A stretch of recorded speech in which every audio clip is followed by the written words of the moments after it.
नमस्तेऽस्तु भगवन् विश्वेश्वराय महादेवाय त्र्यम्बकाय त्रिपुरान्तकाय त्रिकाग्निकालाय कालाग्निरुद्राय नीलकण्ठाय मृत्युञ्जयाय सर्वेश्वराय सदाशिवाय श्रीमान् महादेवाय नमः।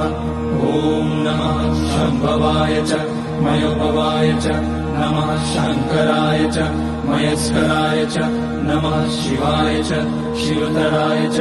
ॐ त्र्यम्बकं यजामहे सुगन्धिं पुष्टिवर्धनम् उर्वारुकमिव बन्धनान् मृत्योर्मुक्ष्यमामृतात्।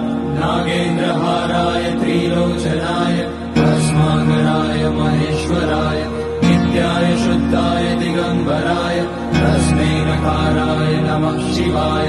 मन्दाकिनी सलिलचन्दन चर्चिताय नन्दीश्वर प्रमथनाथ महे